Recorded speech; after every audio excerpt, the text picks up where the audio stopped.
Sanjay Purohit, you would like to see?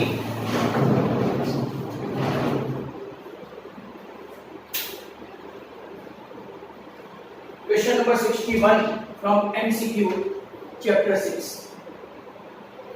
In triangle ABC,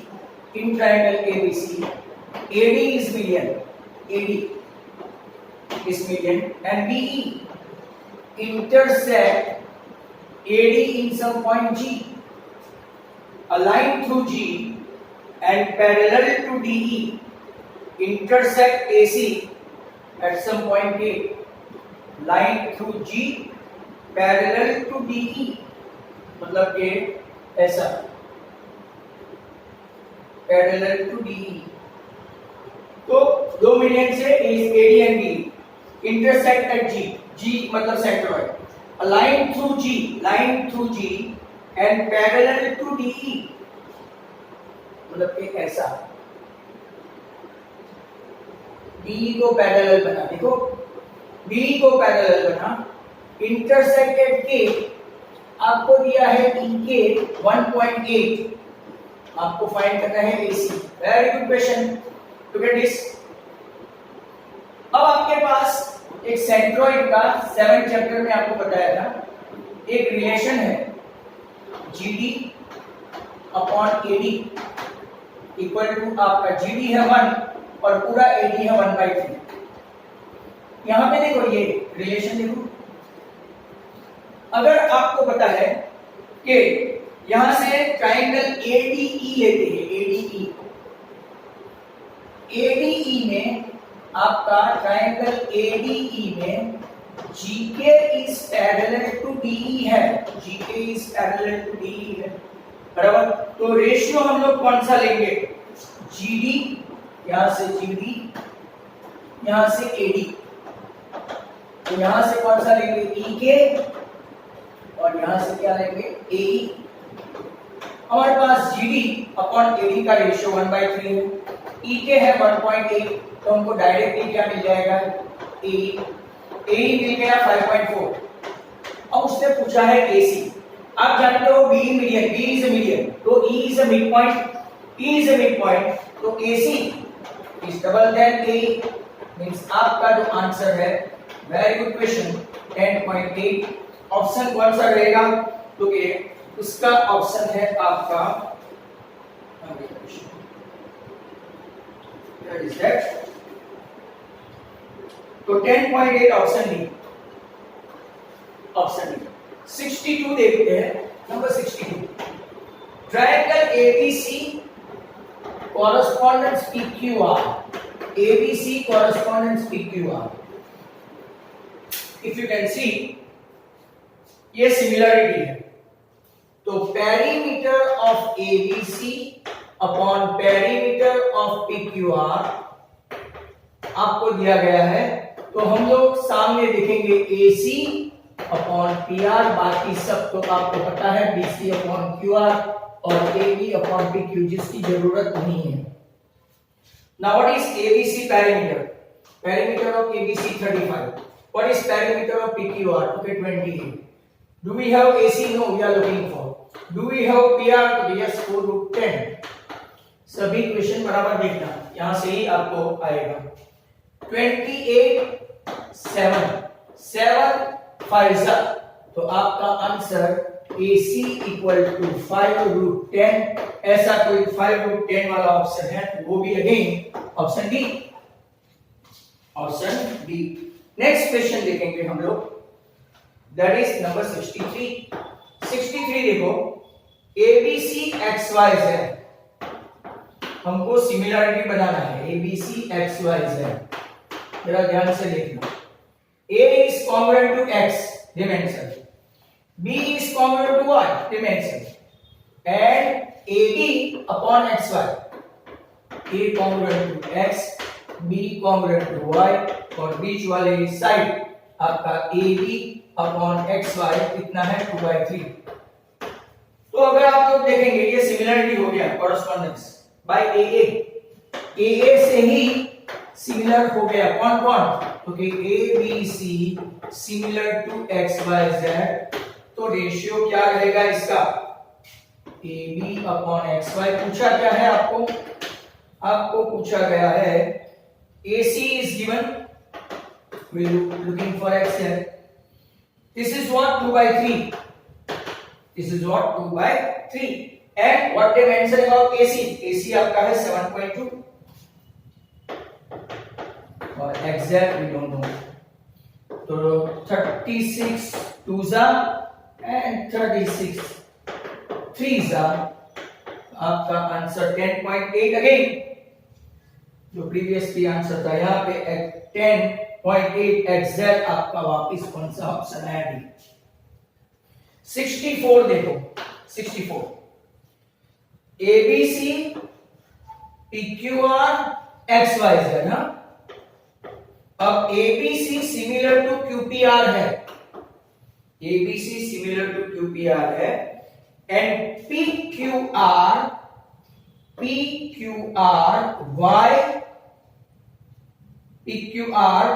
YZX ऐसा है। तो अब हमको ABC के सामने चाहिए, very simple, try to understand, पहले ड्रॉ कर देने का। ABC सिमिलर टू QPR ऐसा दिया है QPR। Now PQR YZX dimension YZX, तो आपको ABC के सामने क्या आएगा? ZYX ऐसा कोई ऑप्शन है ZYX, तो आपका ऑप्शन है ZYX again if option D. Lot many D today. 64 के बाद अगर हम लोग देखेंगे तो आपका 65 पे चेक करें। 65 में क्या है? इन triangle ABC bisector of angle B meets AC at some point D. AD is to DC is 3:4 and AB is 7.5. आपको ये ढूंढना है। आप ऑप्शनल का राइटर नंबर 1 देख सकते हैं। तो AB अपॉन BC एक फॉर्मूला है, AB upon BC equal to नीचे AD, जो साइड पहले लो इसके नीचे BC, पूरा नहीं लेना है, पूछे तो प्लस कर दो। 7.5 upon BC equal to 3 upon 4, 25 3s and 25 4s, तो आपका BC कितना आया? 10। कोई ऐसा ऑप्शन है BC 10? Okay yes, option A. 66 देखो, बहुत अच्छा है 66। Look at this 66 in triangle ABC D and E, तो देखते हैं इन ट्रायंगल ABC D मीडियन और ED मीडियन है, जो आपको देखेंगे इंटरसेक्ट करते हैं GK। A line through D parallel to DE intersect at K, line है। चलो ओके, अब इसने पूछा है कि आपको रिलेशन देना है AC इक्वल टू, ओके बहुत अच्छा क्वेश्चन है।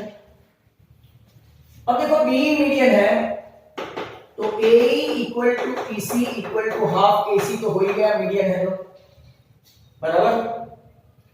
दूसरा, अगर आप लोग यहां पे देखेंगे ट्रायंगल BEC में देखो ट्रायंगल BEC, बहुत अच्छा क्वेश्चन है। DK पैरेलल टू BE, तो हमको एक रेशियो मिलेगा CK upon CE, CK upon CE equal to CD upon BC। पर आप लोग जानते हैं कि ये मीडियन है तो BD इक्वल टू BC, और BD equal to BC equal to half BC है, तो मैं CD के बदले क्या लिखूंगा? हाफ BC, नीचे BC कट। अब आपके पास CK है, तो CK इक्वल टू क्या हो गया? Half CE। Very important, CK equal to half CE। आपको CK हो के EK हो, राइट? CK EK सेम हो गया, कैसे? तो मैं आपको बताऊं, CK upon EK equal to CD upon BD। CD BD midpoint है, तो CK upon EK equal to 1, तो CK आपका हो गया EK। मतलब कि सीके के बदले में लिख सकता हूं टीके और सीई के बदले क्या लिख सकता हूं हाफ एसी। तो आपका आंसर आ गया EK equal to 1/4 AC, that means AC equal to 4 EK answer है। 4 EK आंसर मतलब कि ऑप्शन आपका कौन सा है? सी। तो काफी अच्छे अच्छे क्वेश्चन आ रहे हैं। नेक्स्ट क्वेश्चन 66 के बाद 67 देख लो। In triangle ABC P, Q and R are the midpoint of P, Q and R. Midpoint of AB, BC and CA respectively. Then dash of the following statement is not true. Not true. पहला statement है PQR is 1/4 of ABC। तो कि PQR एक है 1 2 3 4, तो कि ये तो ट्रू है। एक्चुअली नॉट ट्रू पूछा है पर ये ट्रू है, मतलब कि ये आंसर नहीं हो सकता। कॉरेस्पॉन्डेंस ABC QRP, ओके वो भी चेक करते हैं। A to Q, B to R and C to T, okay ये भी ट्रू है। नंबर 3 देखते हैं। Perimeter of PQR is half the perimeter of ABC। तो के आप लोग देखेंगे PQ is half of AC, same as QR is half of AB और PR is half of AC। तो कि आपका ऑप्शन 3 करेक्ट है, क्योंकि ऐसा पूछा है कि एरिया PQR का हाफ ABC, तो कि एरिया तो 1/4 होता है। तो ऑप्शन 4 भी गलत है, मतलब कि ट्रू आपका यहाँ पे ये भी ट्रू है। PQR हाफ ऑफ, मतलब हमको तो रॉन्ग चाहिए ना, तो ये भी ट्रू है। But PQR half of ABC नहीं होता। PQR upon ABC equal to half, अभी हमने देखा राइट, PQ अपॉन AC तो होल स्क्वायर। तो PQ अपॉन AC तो हाफ है, तो 1/4 आता है। मतलब कि आपका जो रॉन्ग आंसर है वो है number 4। Very good question, confusing भी है। नेक्स्ट क्वेश्चन की और चलते हैं। ये क्वेश्चन खास देख लेना 67 वाला, and it looks very confusing. 67 के बाद 68 देखो। इन triangle ABC PQR, ABC PQR में इन लोगों ने बोला है AB अपॉन PQ। ध्यान से देखना, ट्रायंगल ड्रॉ करने की जरूरत नहीं है। BC अपॉन PR और CA अपॉन QR। तो ABC कॉरेस्पॉन्डेंट देखो, C के सामने कौन है? तो कि R। A के सामने कौन है? तो कि Q, क्योंकि एंगल A के सामने Q। और B के सामने कौन है? P।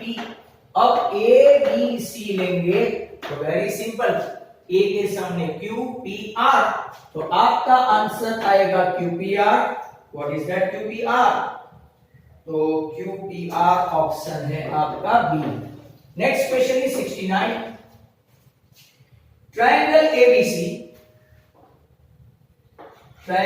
ABC और दूसरा दिया है DEF, but AB upon DF, BC upon EF और angle B is congruent to F दिया है, B टू F दिया है। अब देखो C के सामने का एंगल कौन सा है? C के सामने का एंगल E, वेरी सिंपल। और A के सामने का एंगल कौन सा है? तो आपका जो ABC कॉरेस्पॉन्डेंस होगा वो ध्यान से देखो DFE के वजह। और बाय कौन से? तो के आप देखोगे तो साइड तो बीच में इंक्लूडिंग एंगल हो गया, मतलब कि आपका आंसर आएगा SAS, side angle side. Very good question, option C. Next one number 70।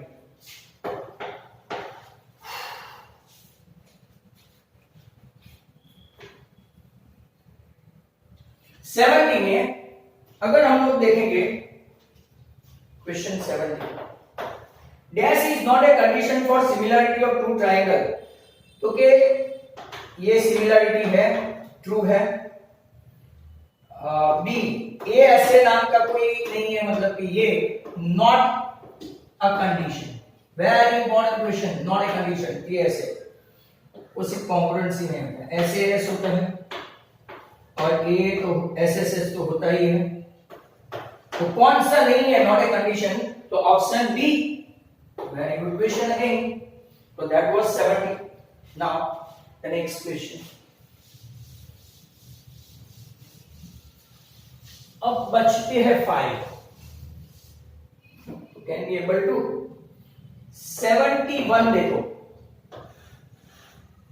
ये बोर्ड में पूछा गया क्वेश्चन है, ओ आर एस और पी क्यू, ऐसा पूछा है, two triangles are in the figure, two triangle in the figures are congruent using congruent theorem. Here it is given that OQ is equal to OR. Which of these condition along with the given condition is sufficient to prove that two triangle are congruent to each other? तो तो very simple, OP is equal to OS होना चाहिए। क्यों? आपके इतने option में से option C क्यों सिलेक्ट किया? देखो एंगल P और एंगल S नहीं हो सकते, ये आपका बाय SAS अगर आप देखेंगे ऐसे एस तो मिल जाएगा, ऐसे ऐसे क्यू और आर वो आपको ए से नहीं मिलेगा, पी क्यू है ऐसा वो भी ऐसे नहीं मिलेगा, बट अगर हम लोग ये साइड से हैं, ये एंगल तो ऑलवेज वर्टिकली अपोजिट एंगल है, तो दूसरी साइड ओपी इनटू ओएस से आएगा, OP equal to OS, option C. 72 check करो, बहुत ही अच्छा क्वेश्चन, बोर्ड एग्जाम 2013 मार्च में पूछा था। XYZ bisector of one, XZ को M पे, then dash holds true, तो कि एक अपना जो रूल है वो देख लीजिए, XY YZ equal to XM upon MZ, ऐसा कोई ऑप्शन है? क्योंकि XY अपॉन XZ लिखा है, XY upon YZ, XM upon MZ, your option B is the correct answer. तो कि भाई 72 में बी ऑप्शन है। 73, इन ट्रायंगल ABC, ये भी देखो ABC, angle A intersect BC in D, तो अगर आप लोग देखेंगे फॉर्मूला वही बार बार ये आ रहा है, AB upon AC equal to BD upon DC, ऐसा कोई ऑप्शन है? क्योंकि सभी मल्टीप्लाई वाले हैं, मल्टीप्लाई वाले हैं, तो ऐसा आएगा AB into DC equal to AC into BD, ऐसा कोई ऑप्शन होता तो फटाक से ले लेते। अब चेक करो, AB इंटू DC वाला कोई है, AB into DC, AC into BD, पर उल्टा लिखा है, ऐसा लिखा है BD into AC equal to BC into AB, hence your option D is the correct answer, D। And lastly 74 and 75, तो 74 और 75 में ट्रायंगल ABC PQR में अगर आप देखेंगे तो क्या फटाफट angle A congruent to P and C congruent to कौन सा लिखा है, Q लिखा है, मतलब कि ये एक्चुअली यहां आना चाहिए C congruent to Q। Okay, तो कौन सा सिमिलरिटी प्रोड्यूस किया है उन लोगों ने, तो अगर आप देखेंगे तो ABC PR, very simple ABC PR। दूसरे में AB upon QR equal to BC upon PQ और angle B is congruent to Q है, तो आप लोग देखेंगे C के सामने P है और A के सामने R है, बराबर, A के सामने R है, तो आपका दूसरा आंसर आएगा ABC, तो RQP। तीसरा कौन सा है, सभी साइड AB, तीसरा ये थर्ड सेकंड का answer, AB upon PQ equal to BC upon PR equal to CA upon QR, तो कि यहां पे A के सामने है Q, B के सामने है P और सी के सामने आर, QPR आएगा। थर्ड में ABC QPR, ABC QPR। Number 4 देखो, 4 AB अपॉन PQ, ये एकदम इजी गोइंग है। CA upon PR, angle A to P, A to P है तो C से क्या हो गया R, तो AP, ABC PQR ही रहेगा। दैट मीन्स 4 के सामने आपका कौन सा ऑप्शन आएगा, नंबर 4, ओके C PQR। यहाँ पे 74 भी आपका खत्म हो गया। Next question and last question, ABC XYZ, AB upon XY, BC upon YZ। Condition बोलिए, angle B congruent to Y, तो आप 75 में देखेंगे तो कि पहला ऐसे ऐसे, दूसरा सभी के सभी एंगल कॉन्ग्रुएंट है, सभी के सभी एंगल कॉन्ग्रुएंट है, तो आप कौन सा देखेंगे, AAA, और तीसरा देखो तो सभी साइड दी है, AB upon XY, BC upon YZ and CA upon XZ, तो सभी के सभी साइड है तो SSS, पहला SS फिर AAA, तीसरा SSS। That's all. Your all the 75 questions are over and out. Thank you very much. Goodbye.